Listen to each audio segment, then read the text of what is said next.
Hello Cancer, Sun, Moon, Rising, and Venus signs. Kamusta po kayo? Sana po ay nasa mabuti kayong kalagayan. Welcome back po sa Star Tarot. Kung bago po kayo rito, welcome na welcome din kayo.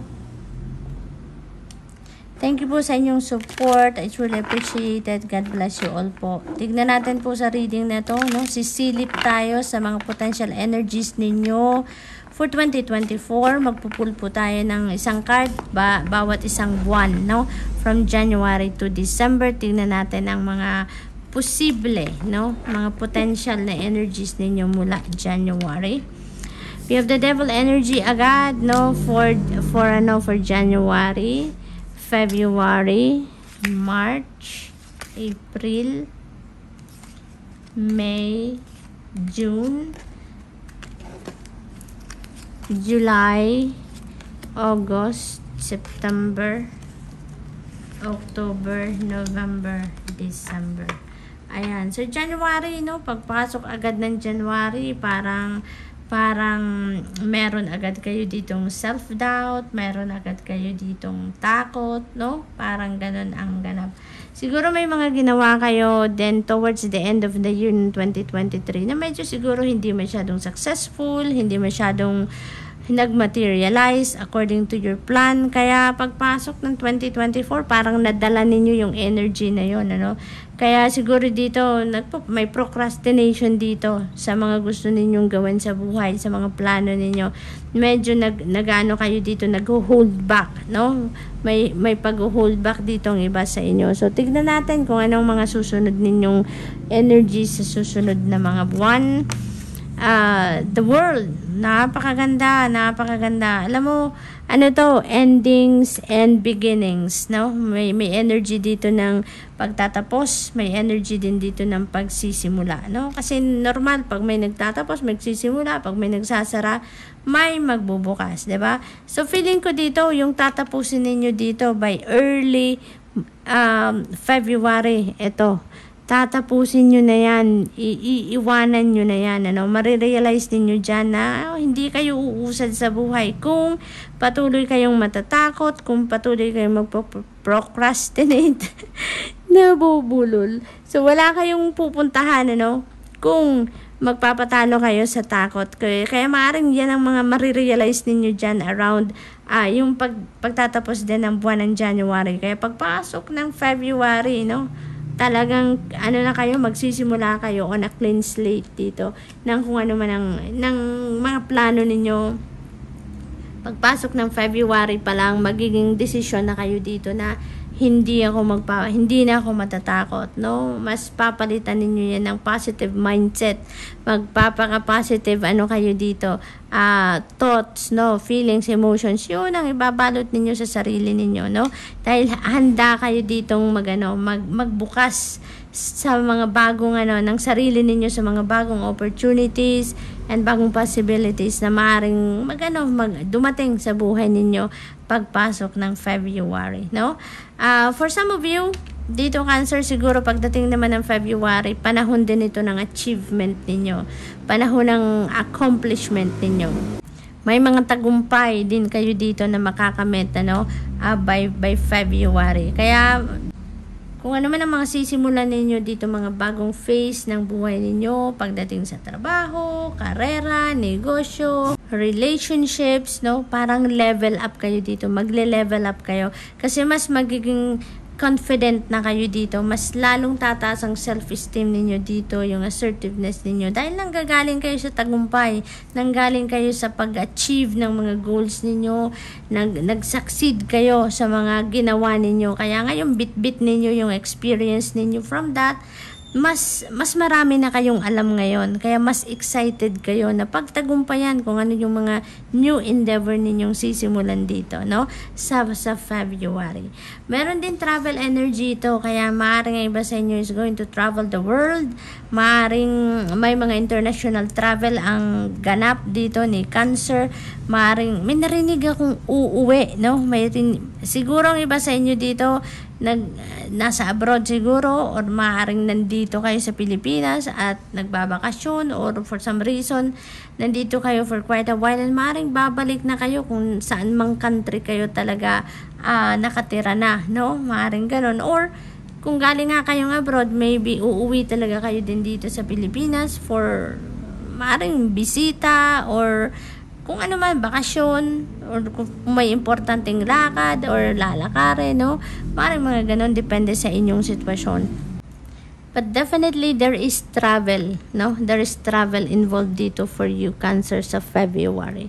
Pagdating ng March, meron tayong 9 of Swords. Ayan. So, ano dito, no? Sleepless nights, may mga stress, anxiety siguro na maaring maranasan ng iba sa inyo dito, Cancer.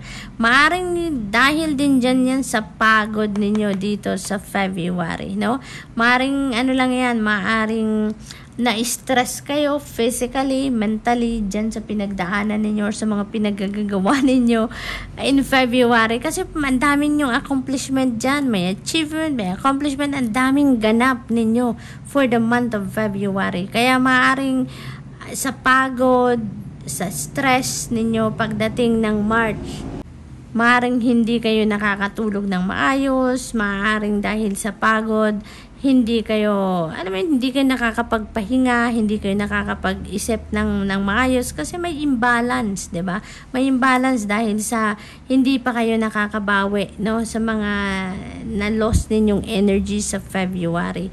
Kaya siguro pagdating ng March dito, nagsisink in yung pagod, yung hirap, 'di ba? Yung sakit ng katawan, yung mga ganon. So dito ninyo mararamdaman ang mga 'yon. Kaya pahinga din pag may time, no, Cancer, pahinga din, self-care din pag may time kayo, at wag kayong magpapatalo sa stress, no?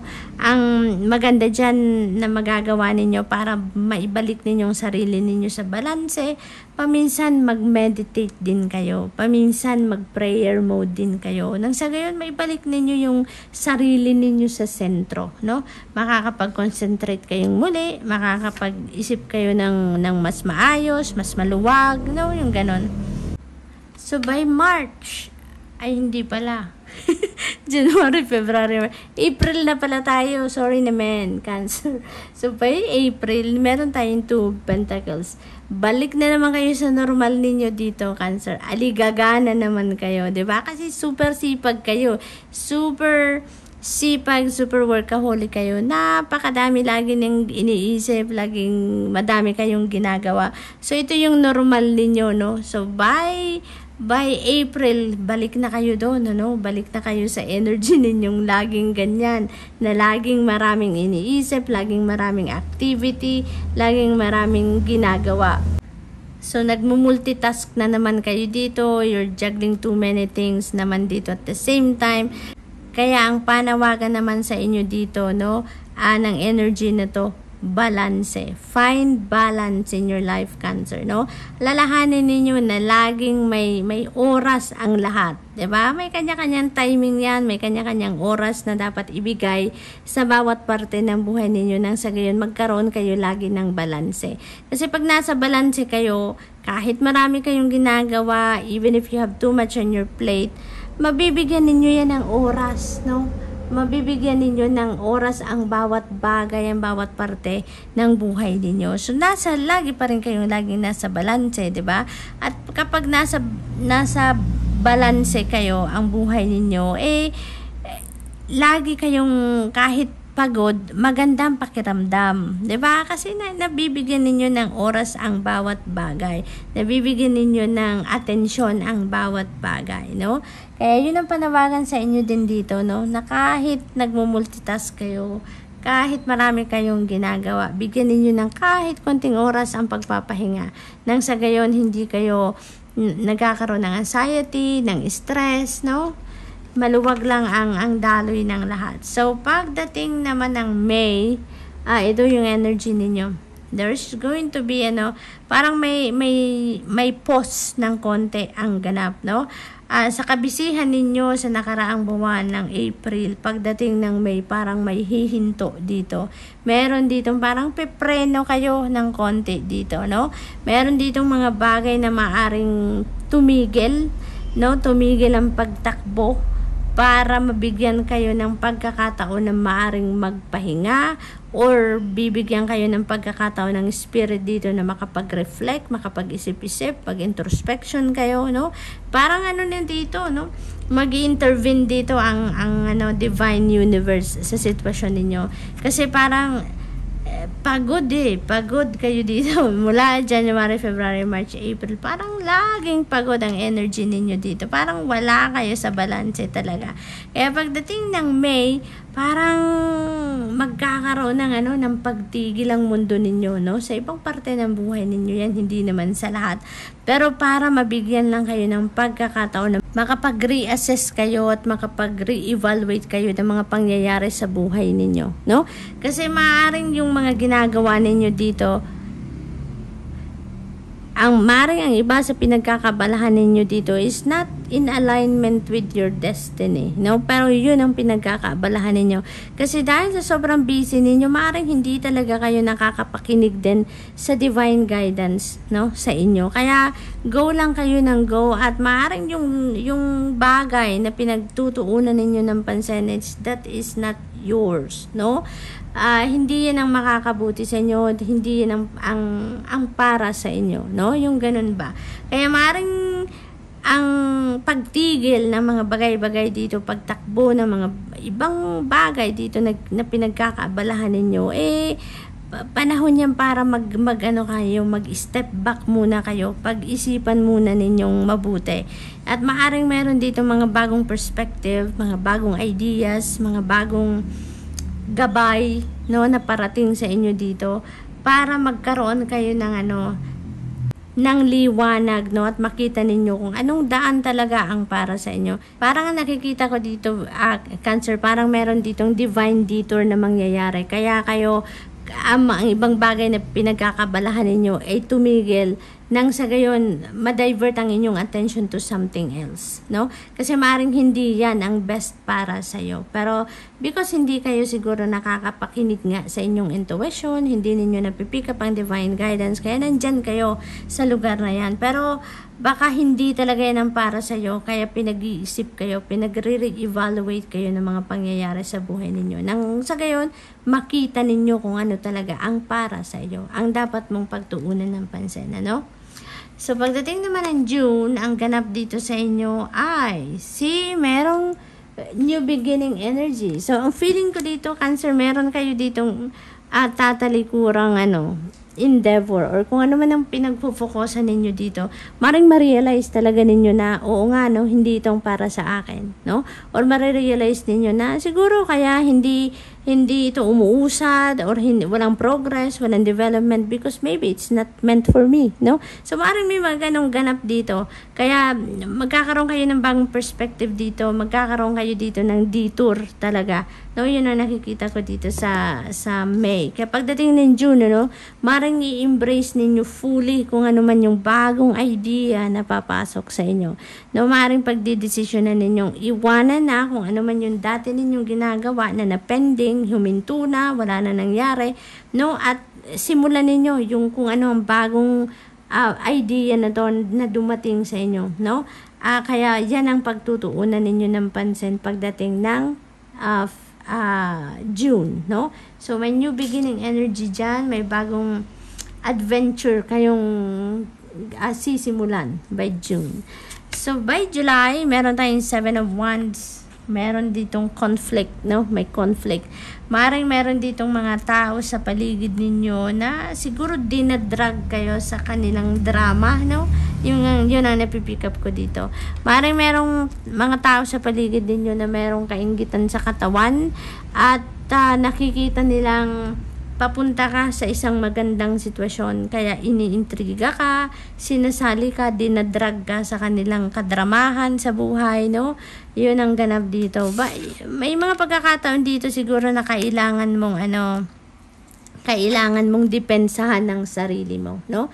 So you really need to defend yourself at some point dito, Cancer. Kaya pag-isipan ninyo mabuti, no? Always follow your intuition. And use your judgment, no? Use your own discernment and judgment, lalong-lalo na sa mga ganitong sitwasyon, no? Dahil, di ba may mga laban sa buhay na kailangan mong harapin? May mga laban sa buhay na kailangan mong didmahin, di ba? Kaya tignan ninyong maigi ang inyong sitwasyon. Baka, yung laban na yan, hindi naman worth your time, worth your effort, di ba? Dedmahin mo na lang. Practice the art of dedma, 'di ba? Para hindi masayang ang energy ninyo, hindi masayang ang effort ninyo. Pero kung kailangan ninyong depensahan ang sarili ninyo, no? Kung alam ninyong kailangan ninyong labanan, then go for it, 'di ba?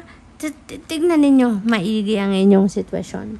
So pagdating naman ng August, meron tayong Queen of Wands. Ayan. So dito hindi kayo magpapatinag, no? Cancer, kahit ano man ang gawin ng mga tao sa paligid niyo, intimidate kayo, gawan kayo ng fake news, gawan kayo ng mga chika, no? Hindi kayo magpapatinag diyan. Pagdating ng August, talagang kayo, laser focused kayo. Kung ano yung ini-envision ninyo for yourself, kung ano yung heart's desires ninyo, wala kayong ibang titignan, wala kayong ibang pagfofokusan, kundi yung kung ano man ang goal ninyong siniset ninyo na gusto ninyong ma-achieve. You're going to go for it, no? Determinado, desisyon kayo dito. Gagawin ninyo ang lahat in your power para matupad ninyo kung ano man ang gusto ninyong matupad dyan. Ma-accomplish ninyo kung ano man ang inyong gustong ma-accomplish, no? So, napakaganda, Cancer. Go for it. Go for it. Huwag kayong magpapa-apekto dyan sa mga low vibration people sa paligid ninyo. Pagdating ng September, we have the King of Swords. Ayan. Some of you kailangan ng clarity dito. Some of you may need some kind of advice, no, ng ibang tao. Maaaring meron kayo ditong mga consultation na gagawin, with professionals, depende sa inyong sitwasyon. Pero maaaring lalapit kayo dito sa mga professionals para mahanapan ninyo ng clarity ang inyong sitwasyon, no? So, kung ano man ang ganap dito, kung ano man ang kailangan ninyo ng advice, professional opinion, kung yun ang sa tingin ninyo ang makakatulong sa inyo, wag na kayong magpatumpik-tumpik pa, go for it. Okay? So, pagdating naman ng October, ayan. So, 9 of Pentacles, napakaganda. This is financial comfort, Cancer. Financial comfort. Meron na tayo ditong wealth, meron tayong financial gain, meron tayong return of investment dito, no? So, yung pagod ninyo, no, magbubunga na. Magbubunga na. At, ang sinasabi ng energy na to, ito na yung pagkakataon ninyong i-enjoy ninyo ang financial comfort dahil bunga to ng pagsisikap ninyo, bunga ng paghihirap ninyo, pinagtiyagaan ninyo't lahat. Go for it. I-enjoy ninyo, entitled kayo dyan, no? I-enjoy ninyo yan. Kuha kayo ng kahit konting chunk of money dyan at i-enjoy ninyo ang inyong pera. Yung parang ganun ba? So, pagdating naman ng November, meron tayong Death Energy. Napakaganda. This is one of my favorites, no, sa tarot. Dahil napakaganda talaga. This is massive transformation na mangyayari, no? Maaaring sa iba't ibang parte ng buhay ninyo, mayroong magkaroon ng pagbabago or maybe sa mga major areas lang ng buhay ninyong pagbabagong ito, no? Yung pagbabagong ito napakaganda dahil, 'di ba, pag may nagbabago, talagang it is always for the better, 'di ba? Laging masaya, laging exciting, laging maganda. Even if sometimes may discomfort na mararamdaman tayo dahil siyempre may transition, 'di ba? Hindi naman tayo agad-agad na makakapag-adjust agad-agad with the flick of the finger, 'di ba? Minsan kailangan natin ng konting panahon para mag-adjust. Pero napakaganda ng pangyayaring ito dahil meron ka ditong isasarang mga pinto sa buhay ninyo. Parang paglilinis, you're going to declutter your life dito, no? Kung ano man yung mga hindi na maganda, mga bagay, sitwasyon, tao, no, sa buhay ninyo na hindi na nagsuserve ng iyong best interest, hindi naman nagsusupport ng iyong soul's growth dito, you're going to realize that you need to let them go, no? Kaya maganda dito nag-prepare kayo ng pag-open up ng sarili ninyo sa mga bagong sitwasyon, bagong tao, bagong mga bagay, no? Kaya magpa-purge kayo dito ng kung ano man, yung parang basura na lang sa buhay ninyo, yung clutter na lang. Talagang pagdidesisyonan nyo na ang talikuran ng mga yan, no? At handa na kayong bigyan ng bagong picture, bagong experience ang buhay ninyo dito. So that's really beautiful. Towards the end of the year, no, as you are welcoming 2025 dito, napakagandang parang magkakaroon kayo ng reset dito sa buhay ninyo. So good luck to that, Cancer, no? Four of Swords, ayan, napagod. Napagod kayo dito, Cancer, sa daming pagbabago, sa daming ganap sa buhay ninyo around November, sa nahatid ng energy na to, na death energy. Napagod kayo, na-stress, no? Na-stress. Parang nag-isip kayo dito ng todo, marami kayong ginawa. Kasi maaari din naman, ang change nito is physical, no? Physical, maaring maraming galawan, maaring maraming movement dito, maaring siguro mga bagong trabaho, siguro meron ditong pagta-transfer ng trabaho, pagta-transfer ng kumpanya, pagta-transfer ng bahay, no? So, maaring physical talaga, no? Ang nangyaring pagbabago dito para sa iba, sa inyo lang naman, hindi naman para sa lahat. But whatever the case may be, may stress na naramdaman kayo. Maaaring physical, mental, emotional stress ang naramdaman ninyo dyan. Hatid ng energy na yan ng November. Kaya iniimbitahan kayo dito ng spirit na magpahinga kayo, no? Panahon na para mag-chill, mag-settle na kayo dito, kahit pa paano, no, makakapag-settle na kayo dito towards the end of November. Makakapag-settle na kayo dito sa mga, makakapag-adjust na kayo ng kahit konti, no, dito sa mga pagbabagong nangyari. Kaya pagdating ng December, pahinga muna kayo, chill muna kayo. Panahon naman para mag-refill kayo ng cup ninyo. Nang sa gayon, ano, makapaghanda na kayo sa pagpasok naman ng bagong taon ng 2025, physically, mentally, emotionally, and spiritually fit and ready kayo sa mga bagong challenges na ihahatid na mga pangyayari naman sa bagong taon 2025, no? So it's a must, no, na makapag-recharge kayo dito, makapag-rejuvenate, recuperate, recharge, and refill your cup, no? Nang sa gayon, maibalik ninyo yung sarili ninyo sa sentro, okay? So, Cancer, yan ang silip natin sa mga potential energies ninyo for 2024. I hope nakatulong mga mensaheng ito in some way. Thank you for watching. Love and light. Namaste.